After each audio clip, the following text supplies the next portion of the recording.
नमस्कार, आपकी आवाज देख रहे हैं आप। मैं हूं आपके साथ आयुष्पाल। आपकी आवाज में आज बात होगी प्राकृतिक आपदाओं को लेकर के। दुनिया का कोई भी देश हो, प्राकृतिक आपदा के आगे सारी तैयारियां धरी की धरी रह जाती हैं। 30 जुलाई यानी आज सुबह जब लोगों की नींद खुली तो रूस में आए भूकंप के बारे में सुनकर लोगों के होश फाख्ता हो गए। पूरी दुनिया अंदर तक हिल गई। बीते करीब 14 सालों में रूस में इस तरीके का भूकंप कभी नहीं आया है, जिसकी तीव्रता रेक्टर स्केल पर 8.8 मापी गई है। भूकंप के प्रभाव का अंदाजा आप इसी बात से लगा सकते हैं कि इसका प्रभाव अमेरिका और जापान तक रहा है और अब सुनामी का बड़ा खतरा पैदा हो गया है। हाई अलर्ट पर पूरी दुनिया है। 12 से ज्यादा बड़े देश पर हाई अलर्ट और सुनामी का खतरा लगातार बना हुआ है। ऐसे में कैसे बचाएं जान, आप भी दीजिए इस मुद्दे पर अपनी राय। लेकिन उससे पहले ये रिपोर्ट देखिए।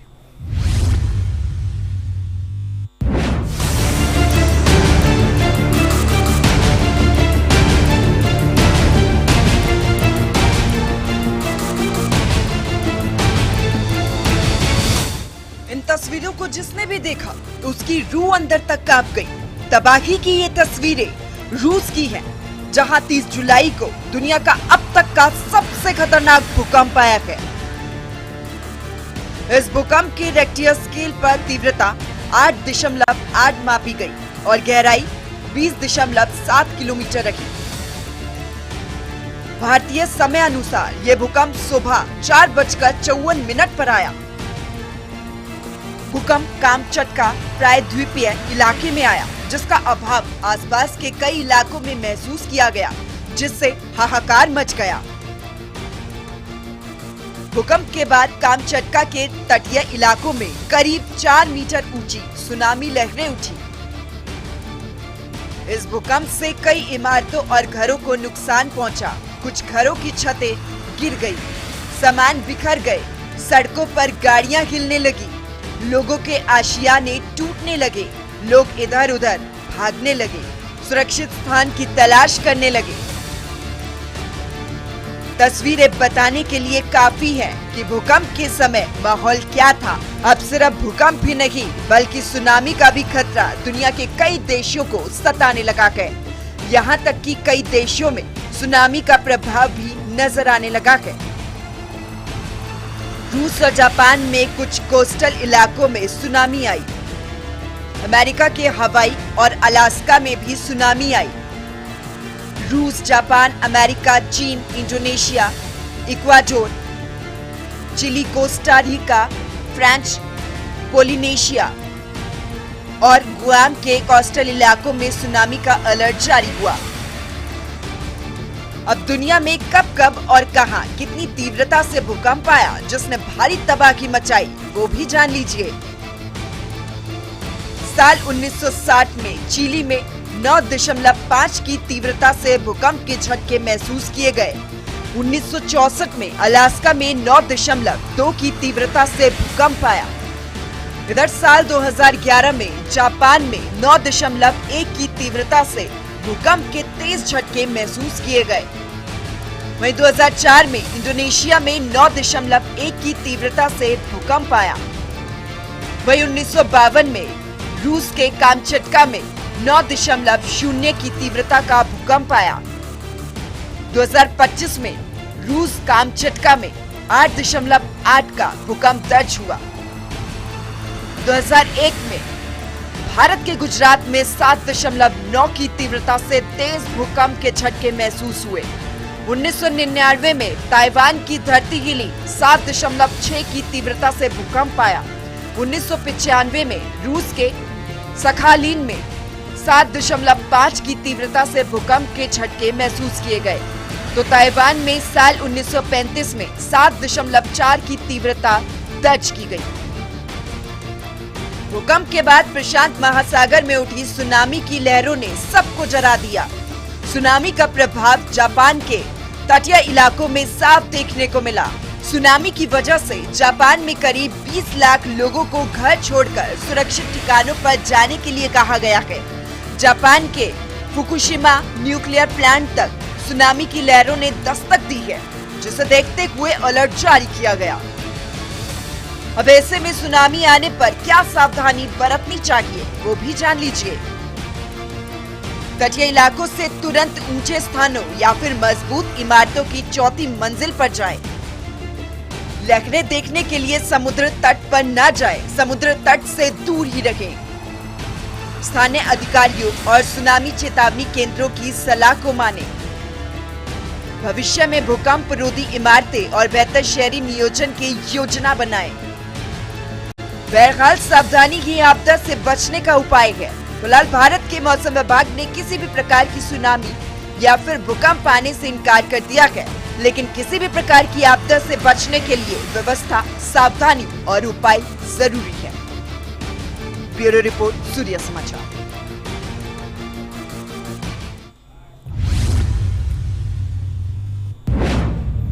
यकीनन रूस जापान में जो तबाही का भयावह मंजर देखने को मिला है, उसे देखकर किसी की भी रूह कांप जाएगी। ऐसे में आज का मुद्दा है, जब भूकंप और सुनामी आए तो कैसे रहें, कैसे सावधान रहें, सावधानी कैसे बरतें। इसी को लेकर के तमाम सवाल जो हैं वो भी सामने आते हैं। भूकंप आने पर कैसे रखें सावधानी, सुनामी आने पर कैसे करें बचाव, तो ये तमाम सवाल जो हैं वो लगातार सामने आ रहे हैं। सुनामी आने पर कैसे बचाव करें, भूकंप या सुनामी आने पर कैसे करें लोगों की मदद, प्राकृतिक आपदा से बचने के लिए बेहतर उपाय क्या है, प्रबंध कितना जरूरी,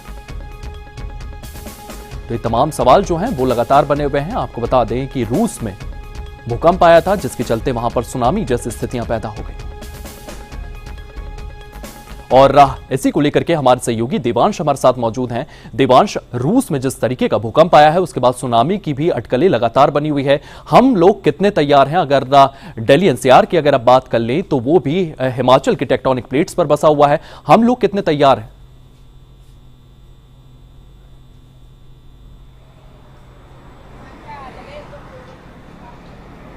तो देवांश से संपर्क करने की कोशिश करेंगे, लेकिन लगातार ये सवाल जो है ये सामने आ रहा है। रूस में 8.8 तीव्रता का ये भूकंप आता है और इसी के चलते वहां पर स्थितियां जो है वो लगातार विकट बनी हुई है। तस्वीरें आपके सामने हैं। जब इस तरीके का तूफान आता है तो टेक्टोनिक प्लेट्स हिलती हैं। जब टेक्टोनिक प्लेट्स हिलती है तो समुद्र के अंदर भी ये प्लेट्स हिलती हुई नजर आती है, जिसके चलते वहां पर बड़ी बड़ी वेव्स क्रिएट होने लगती हैं और इसी के चलते सुनामी या बाढ़ जैसी स्थितियां पैदा हो जाती हैं।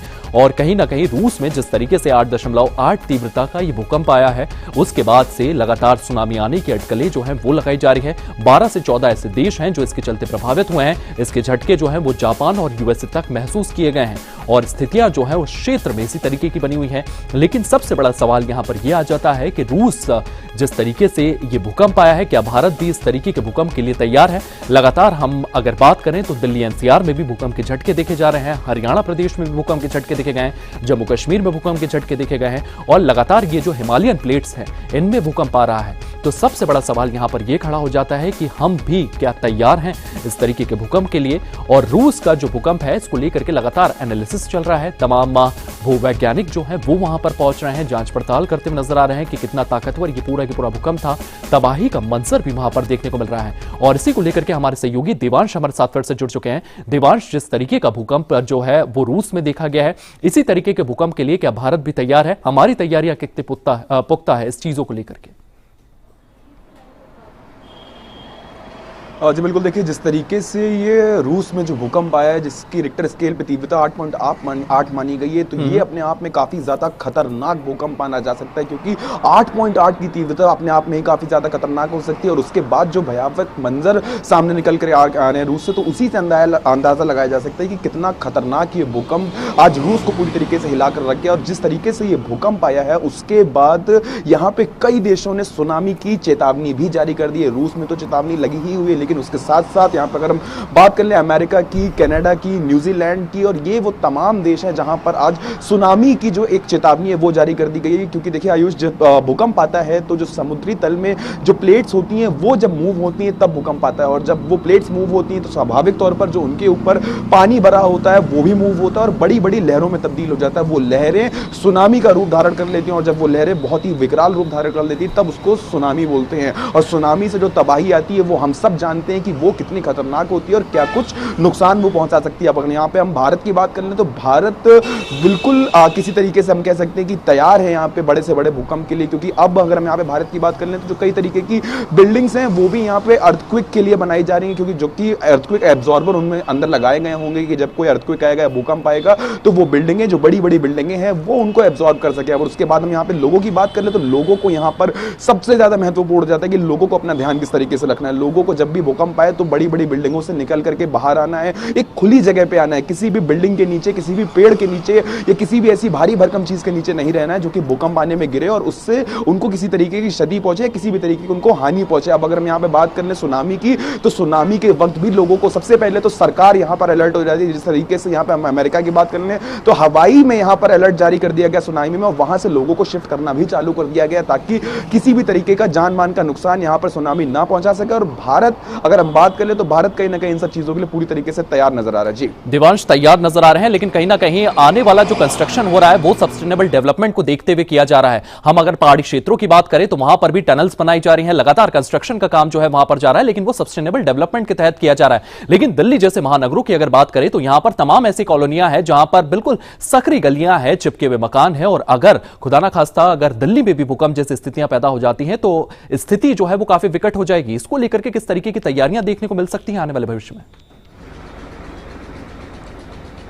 जी बिल्कुल आयुष, देखिए सबसे पहले तो यहाँ पर अगर राजधानी दिल्ली की बात हो रही है तो मैं यहाँ पर एक चीज़ पर फोकस करना चाहूँगा कि जिस तरीके से यहाँ पे भारतीय जनता पार्टी की जो सरकार राजधानी दिल्ली में 27 साल के बाद आई है तो ये जो झुग्गियाँ और जो पुराने मकान बने हुए हैं उनको तोड़ करके यहाँ पे नए इन लोगों को डीडीए फ्लैट्स में शिफ्ट किया जा रहा है। इसके लिए राजधानी दिल्ली में दिल्ली सरकार ने 700 करोड़ का बजट भी आवंटित करके रखा है इन्हीं लोगों के लिए। अब यहाँ पर ये जो पुराने मकान बने हुए हैं या वो अवैध कॉलोनियाँ जो राजधानी दिल्ली की सड़कों पर बनी हुई है उनको हटाने का तो काम पूरी तरीके से किया ही जा रहा है। लेकिन बहुत महत्वपूर्ण यहाँ पे सवाल आपने भी पूछा है कि जो पुराने और जर्जर मकान राजधानी दिल्ली में बने, अगर हम यहाँ पे चांदनी चौक की बात कर लें तो चांदनी चौक में जिस तरीके से आप देख सकते हैं कि जो मकान है वो एक दूसरे से काफी सटे हुए हैं, काफी सकरे हैं और गलियों के अंदर बने हुए हैं, काफी जर्जर अवस्था में वो मकान बताए जा रहे हैं। तो साफ तौर पर लोगों को इन मकानों को खाली करने पर ध्यान देना चाहिए, लोगों को यहाँ पे सरकार से गुहार लगानी चाहिए। देवांश, माफी के साथ आपको रोकना चाहूंगा, दिल्ली से हमारे कॉलर हमारे साथ जुड़ चुके हैं, ऋषभ हमारे साथ हैं। ऋषभ, जिस तरीके से रूस में 8.8 तीव्रता का भूकंप देखने को मिला है, हमारी तैयारियां इसको लेकर के आप कैसे देख रहे हैं?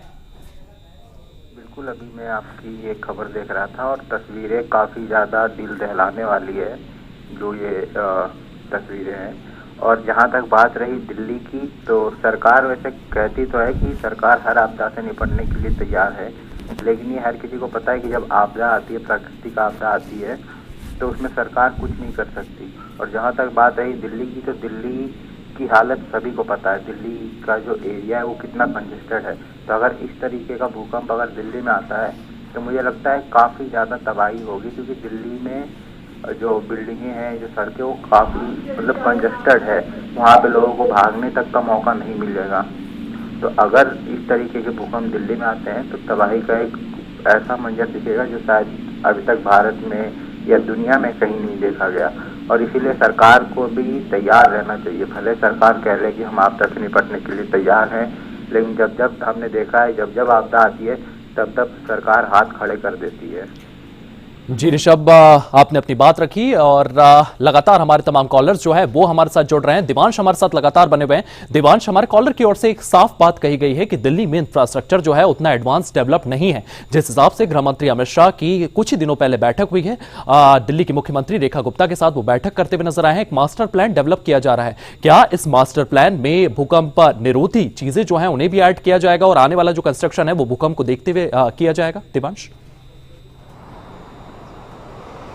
जी बिल्कुल, देखिए आयुष, यहाँ पर एक बहुत महत्वपूर्ण चीज़ निकल करके सामने आती है। एक सस्टेनेबल डेवलपमेंट एक वर्ड है जो कि यहाँ पर यूज़ किया जाता है इस तरीके के डेवलपमेंट के लिए, जो कि अब राजधानी दिल्ली में जो भी डेवलपमेंट हो रहा है, जो भी बिल्डिंगें बन रही है, वो अर्थक्वेक एब्जॉर्बर के साथ यहाँ पर लगाई जा रही है। अर्थक्वेक एब्जॉर्बर का मतलब होता है कि जब भूकंप आता है तो जो भूकंप से कंपन होती है बिल्डिंग में, वो जो यहाँ पे कुछ डिवाइस लगे होते हैं बिल्डिंग्स के अंदर, वो उस कंपन को एब्जॉर्ब कर लेते हैं। ज़्यादा से ज़्यादा यहाँ पर जितने भी शॉक्स अर्थक्वेक के आते हैं वो एब्जॉर्बर उन्हें एब्जॉर्ब करने का प्रयास करते हैं और कम से कम क्षति यहाँ पे बिल्डिंग तक पहुँचती है, कम से कम यहाँ पे एक वो जो शिवरिंग एक आप कह सकते हैं कि जो बिल्डिंग करती है वो कम से कम हो, इसके लिए यहाँ पे एब्जॉर्बर लगाए जाते हैं। और राजधानी दिल्ली में अब जो भी नई बिल्डिंगें बनती हुई दिखाई दे रही हैं, जो भी नया डेवलपमेंट हमें देखने को मिल रहा है, वो सस्टेनेबल डेवलपमेंट की तरफ अब राजधानी दिल्ली बढ़ती हुई दिखाई दे रही है। 700 करोड़ का जो बजट है वो भी आवंटित किया गया इन सब चीजों के लिए। जितनी भी अवैध झुग्गियां उनको भी हटाया जा रहा है और जो ग्रीन बेल्ट के एरियाज हैं उनकी भी लिस्ट सामने आ चुकी है। कई एरियाज को ग्रीन एरियाज में भी तब्दील किया जाएगा ताकि राजधानी दिल्ली सुंदर दिखे, मजबूत दिखे और लोगों के लिए एकदम सुरक्षित हो। देवांश, जिस तरीके से दिल्ली की तो हम लगातार बात कर रहे हैं, लेकिन पहाड़ी क्षेत्रों की अगर तरफ हम बढ़ते हैं, चाहे उत्तराखंड हो गया, चाहे हिमाचल प्रदेश हो गया, वहां पर भी हम देख रहे हैं कि स्थितियां जो है वो काफी विकट बनी हुई है। बारिश चल रही है, लैंडस्लाइड की घटनाएं लगातार सामने आ रही है और वहां पर भी कई बार भूकंप के झटके देखे गए हैं। तो इन पहाड़ी क्षेत्रों के लिए हम किस तरीके का डेवलपमेंट कर सकते हैं? लगातार हम वहां पर टनल्स तो बना रहे हैं, लेकिन क्या ये सस्टेनेबल डेवलपमेंट की कैटेगरी में आता है? और आने वाले भविष्य में अगर एक बड़ा भूकंप उस क्षेत्र में आता है तो हम कितने तैयार हैं? जी बिल्कुल, देखिए आयुष, अगर हम यहाँ पे पहाड़ों की बात कर ले तो पहाड़ी इलाकों में जब भूकंप आता है तो वो अपने आप में ही काफी खतरनाक हो जाता है, क्योंकि पहाड़ी इलाका एक ऐसा इलाका होता है जहां पर अगर तेज बारिश होती है तो हमने देखा था भी जिस तरीके से हिमाचल में बीते दिनों जब बारिश हो रही थी तो वहां पे कई जगहों पर लैंडस्लाइड्स देखने को मिली थी, पूरे घर बहते हुए दिखाई दिए थे, पूरे गाँव बहते हुए दिखाई दिए थे। तो अब अगर हम यहाँ पे भूकंप की बात कर रहे हैं तो भूकंप अगर पहाड़ी क्षेत्र में आता है तो वो अपने आप में काफी खतरनाक हो जाता है। लोगों को वहां पे अपना ध्यान रखने की जरूरत होती है और सब तरह की चीजों के लिए तैयार रहने की जरूरत होती है। अब अगर हम यहाँ पे पहाड़ों की बात ले तो कुछ समय पहले केदारनाथ त्रासदी की अगर हम यहां पे बात कर ले तो केदारनाथ में जो त्रासदी आई थी, जो त्राहिमाम मचा था, उस वक्त वहां पे बादल फटा था, लैंडस्लाइड हुई थी, कई लोगों की, कई मासूम लोगों की उसमें जान चली गई थी। अब ये हादसा किस वजह से हुआ था ये भी बहुत महत्वपूर्ण जाता है। क्या ये जो पहाड़ों पे डेवलपमेंट जो कि जोर देकर के किया जा रहा है, लगातार किया जा रहा है और उस डेवलपमेंट पे भी काफी जोर दिया जा रहा है, उस डेवलपमेंट को बढ़ाया जा रहा है, उसकी वजह से क्या कुदरत इस चीज को बर्दाश्त नहीं कर पा रही है, जिसके बदले में जब कुदरत कोई कदम उठाती है तो इंसान उस चीज को बर्दाश्त नहीं कर पाता है? तो क्या पहाड़ों पे सब महत्वपूर्ण सवाल ये भी खड़ा हो जाता है कि क्या पहाड़ों पे वो डेवलपमेंट इतना आवश्यक है भी या इतना जरूरी है भी कि पहाड़ों को काट करके जो हम टनल्स बना रहे हैं लोगों के आवागमन के लिए, आने जाने के लिए, वो क्या इतनी महत्वपूर्ण है कि अगर किसी दिन कुदरत पलट के जवाब देगी तो क्या इंसान उसके लिए तैयार है? जी देवांश, इसी के साथ साथ जम्मू कश्मीर के भी लगातार तमाम हिस्सों में भूकंप की जैसी स्थितियां वहां पर डेवलप होती हुई नजर आई है। तमाम जगहों पर भूकंप देखने को मिला है। जम्मू कश्मीर जो हमारा राज्य है वो इसके लिए कितना तैयार नजर आ रहा है? उसके बाद मैं वापस दिल्ली पे आऊं, लेकिन उससे पहले मैं जम्मू कश्मीर पर आपका कमेंट चाहूंगा। जी बिल्कुल, देखिए आयुष, अगर हम यहाँ पे जम्मू कश्मीर की बात कर लें तो जम्मू कश्मीर में एक राहत की खबर ये रहती है कि जम्मू कश्मीर में जल्दी से जो भूकंप आता है उसका एपिसेंटर जम्मू कश्मीर नहीं होता है। जब भूकंप आता है तो उसका एपिसेंटर या तो कहीं दूर होता है या तो उस एरिया के आसपास में नहीं होता है, जिसके चलते एक बड़ा नुकसान जम्मू कश्मीर में देखने को नहीं मिलता भूकंप की वजह से। लेकिन अगर हम यहाँ पे कश्मीर की बात कर लें तो कश्मीर में जो घाटियां बनी है उनमें यहाँ पर अगर तेज भूकंप आता है या बड़ा भूकंप आता है, जिस तरीके से रूस में 8.8 की तीव्रता का भूकंप आया, अगर कोई ऐसा भूकंप जम्मू कश्मीर में आता है तो यहाँ पर यह कहना बिल्कुल गलत नहीं होगा कि अगर ऐसा बड़ा भूकंप भारत देखता है तो भारत में तबाही तो काफी ज्यादा मचेगी। और यह भी कहना गलत नहीं होगा कि कुछ लोग भी ऐसे होंगे जो उस तबाही में शामिल होंगे या उस तबाही का शिकार हो चुके होंगे उस वक्त। लेकिन लोगों को यहां पर बहुत महत्वपूर्ण हो जाता है कि अपना ध्यान रखें और जब भी भूकंप की कोई चेतावनी आती है, क्योंकि अगर भूकंप आता है, भूकंप खतरनाक अपने आप में तब हो जाता है जब भूकंप दूसरे राउंड में आता है। पहली बार भूकंप आता है और उसके बाद कुछ सेकंडों के अंदर अगर आपको शॉक्स दोबारा फील होते हैं, अगर आपको ऐसा दोबारा फील होता है कि भूकंप आ रहा है, तो वो एक चेतावनी की घंटी होती है और उस वक्त भूकंप काफी ज्यादा तेज आने की संभावना जताई जाती है। तो लोगों को ऐसे मौके का ध्यान रखना चाहिए और जैसे ही वो दोबारा भूकंप को फील करते हैं तो उनको किसी सुरक्षित जगह पे जाना चाहिए। जी देवांश, जिस तरीके से हमने गुजरात के भुज में भयानक भूकंप देखा था और लगातार दिल्ली एनसीआर की हम बात करें तो यहां पर भी जो आफ्टर शॉक्स हैं वो देखने को मिल रहे हैं। हरियाणा का क्षेत्र हो गया, आपका पंजाब का क्षेत्र हो गया, दिल्ली हो गया, हिमाचल प्रदेश हो गया, ये पूरा जो क्षेत्र है ये कमजोर टेक्टोनिक प्लेट्स पर टिका हुआ है और लगातार यहां पर झटके महसूस किए जा रहे हैं। तो राहत बचाव के लिए सरकार की ओर से क्या कुछ तैयारियां इन क्षेत्रों में देखने को मिल सकती है? मैं आपसे इसका जवाब लूंगा, उससे पहले हमारे एक और कॉलर हमारे साथ जुड़ चुके हैं, शांतिलाल प्रजापति हमारे साथ जुड़ चुके हैं। भूकंप को देखते हुए आपकी राय, सरकार की तैयारियों को लेकर के आप क्या कुछ कहेंगे? सर, मेरा ये कहना है कि 2001 में जब कच्छ का भूकंप आया, गुजरात कच्छ का, तो उसके बाद हमारी भारत सरकार ने कोई ऐसी व्यवस्था नहीं की कि भविष्य में कोई भूकंप आ जाए तो मानव हानि ना पहुंचे। अभी गुड़गांव से लेके हिमाचल प्रदेश, उत्तराखंड और ये जो एरिया है ये रेड जोन में आता है, खतरनाक जोन में। ये पक्का कब नुकसान होगा इसकी कोई गारंटी नहीं। जैसे जापान में भूकंप आते बार बार तो वहाँ की व्यवस्था ऐसी बना दी गई रहने की कि मानव हानि कम पहुंचे। लेकिन अभी ये रूस में भूकंप आया तो इसके ऊपर सिर्फ चर्चा हो रही है। उसके पहले तो कभी चर्चा नहीं हुई। 2001 से लेकर अभी कुछ दिन पहले भी 4.5 का भूकंप आया था, ये झटके आए थे दिल्ली में। और रेड जोन है और यहाँ बस्तियां इतनी घनी है और इतने पुराने मकान बने हुए, इसके बारे में सरकार कोई सोच भी नहीं ले रही। जब कोई ऐसे हादसा हो जाता है तो न्यूज चैनल पे थोड़ा उसकी चर्चा होती, फिर बाद में सब ठंडे बस्ते में चला जाता है। और हमारे जो ब्रिज बने हुए वो भूकंप रोधी है ही नहीं, कब गिरेंगे, कब उसमें क्रैक आएगा उसकी भी कोई गारंटी नहीं। तो सरकार इसके लिए कब एकदम यूं सख्त बनेगी कि कोई भी जो चीज बने उसकी 100 साल तक कोई ऐसी समस्या ना हो। तो इसके बारे में थोड़ा आप सरकार को चेताइए कि भाई देश हित में कभी कोई जी। आपने शांति जी बहुत महत्वपूर्ण बात कही है, हम लगातार इसको लेकर के संपर्क करेंगे। और दिवांश हमारे साथ लगातार बने हुए। दिवांश, एक बहुत महत्वपूर्ण बात यहां पर की गई है क्योंकि हमने टर्की की स्थिति देखी है, हमने लगातार अगर बात करें तो नेपाल की स्थिति देखी है, नेपाल में भी भूकंप आया था, हमने म्यांमार की स्थिति देखी है, वहां पर भी स्थितियां जो है वो काफी विकट हो गई थी भूकंप आने के बाद। टर्की में हमने मदद भी पहुंचाई थी। और अगर इस तरीके की स्थितियां यहां पर बनती है तो कहीं ना कहीं एक पॉलिसी हमें बनाना होगी कि किस तरीके का कंस्ट्रक्शन हम यहां पर कर पाएं और किस तरीके से एक सस्टेनेबल डेवलपमेंट जो है वो हमारे रिहायशी इलाकों तक पहुंचा पाए। क्योंकि दिल्ली की बासाहट अगर आप देखते हैं तो वो काफी कंजेस्टेड है और एक बड़ा हादसे को हम लगातार न्योता दे ही रहे हैं क्योंकि लगातार रेड जोन में दिल्ली आता है। जी बिल्कुल, देखिए आयुष, यहाँ पर बहुत महत्वपूर्ण चीज़ें हो जाती है कि एक तो ये कमज़ोर टेक्टोनिक प्लेट्स के ऊपर बनी हुई जगहों की आप बात कर रहे हैं, तो यहाँ पर भूकंप आने की जो संभावना है वो काफ़ी ज़्यादा अधिक हो जाती है। तो यहाँ पर लोगों को सावधानी बरतने की ज़रूरत है। और उसके बाद यहाँ पर अथॉरिटी जो कि अप्रूव करती किसी भी प्रोजेक्ट को, तो उनको यहाँ पर सावधानी बरतने की ज़रूरत है कि जो नए प्रोजेक्ट्स अप्रूव करे जा रहे हैं वो कितने सेफ हैं आम जनता के लिए। अगर ऐसी कोई बड़ी त्रासदी आती है तो उस वक्त आम जनता कितनी सेफ होगी, इन सब चीज़ों पर फोकस करना काफ़ी ज़्यादा महत्वपूर्ण हो जाता है। और जो बड़ी बड़ी बिल्डिंग्स यहाँ पर बन रही हैं वो कितनी भूकंप रहे तो यहाँ पे आप बना सकते हैं, इस पे फोकस करना भी काफी ज्यादा महत्वपूर्ण हो जाता है। अब अगर हम यहाँ पे बात कर लें रूस की, तो रूस में जिस तरीके से आज 8.8 की तीव्रता का भूकंप आया वो अपने आप में काफी ज्यादा खौफनाक था। और जो मंजर अभी हमने दर्शकों को भी दिखाया वो अपने आप में काफी ज्यादा खौफनाक थे। जब लोगों ने उस मंजर को देखा तो आप उसी से अंदाजा लगा सकते हैं कि कितना ज्यादा खौफनाक वो मंजर होगा जब इतना बड़ा भूकंप आया। और जो लोग वहां पर शामिल थे, एक बार उन पे सोचिए कि क्या बीती होगी, क्योंकि उनको ना भागने का समय मिला ना अपनी जान बचाने का समय मिला। अब जब यह हादसा हो चुका है तो लोग यहां पर बात कर रहे हैं कि क्या कुछ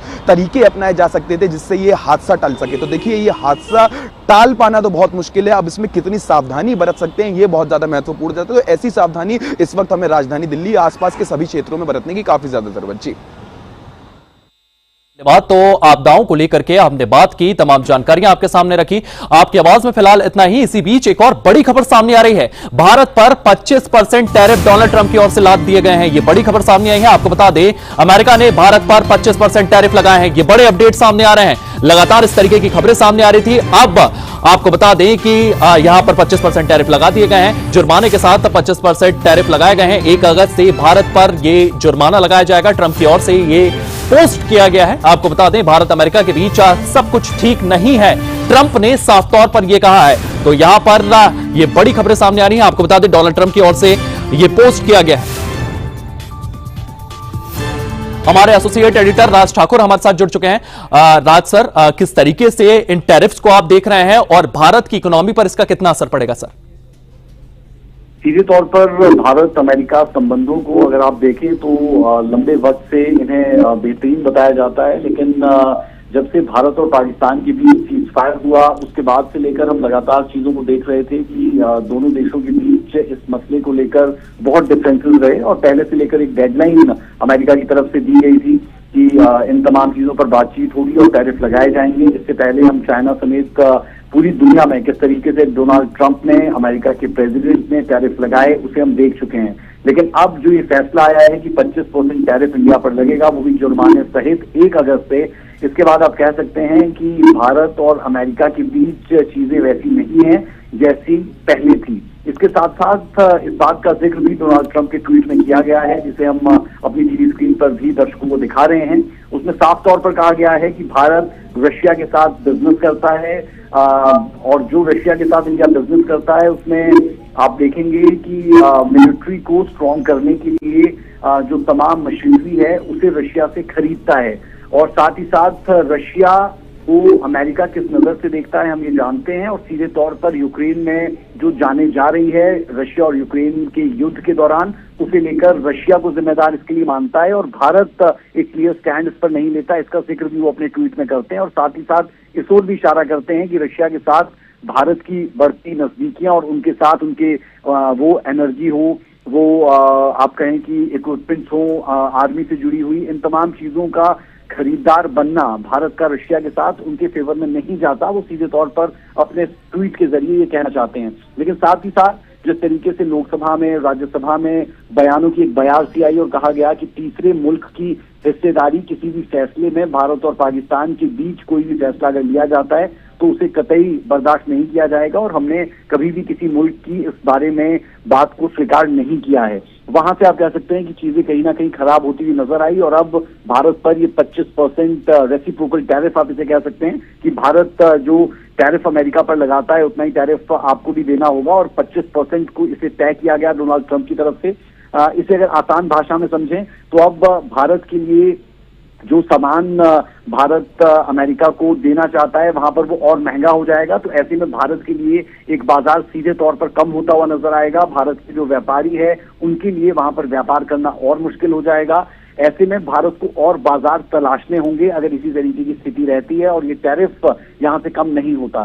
साथ ही साथ हमने ये भी देखा था कि राहुल गांधी जो नेता विपक्ष है उनकी तरफ से किस तरीके से कहा गया था कि डोनाल्ड ट्रंप भारत को टैरिफ पर दबाना चाहेंगे और ये सर्वविदित भी है कि डोनाल्ड ट्रंप लगातार यही कोशिश कर रहे हैं। लेकिन डोनाल्ड ट्रंप की इसे लेकर उन्हीं के देश में लगातार फजीयत भी हो रही है और पूर्व जो राष्ट्रपति अमेरिका के हैं उसमें बराक ओबामा एक बहुत मुखर नाम है जिनका लगातार जिक्र किया जा रहा है और वो कह रहे थे कि इस तरीके से आप किसी भी तरीके से ट्रेड वॉर में पूरी दुनिया को झोंक दें, ये सही नहीं। और वो तमाम बातें, वो तमाम कयास अब सही साबित होते हुए नजर आ रहे हैं। जो कहा जा रहा था कि अमेरिका भारत पर बड़ा टैरिफ लगा सकता है और किस तरीके से अब इंडिया इसे आगे प्रोसीड करता है इस पर सबकी नजर रहेंगी। राज सर, जिस तरीके से लगातार भारत के तमाम मंत्री जो हैं वो इसको लेकर के बयान देते आ रहे हैं, चाहे एस जयशंकर हो, पीएम मोदी की अगर बात करें तो उनकी ओर से साफ तौर पर यह कहा गया है कि तीसरे देश की भागीदारी नहीं थी। और डोनाल्ड ट्रंप लगातार अपने बयानों में इस बात का जिक्र कर रहे थे कि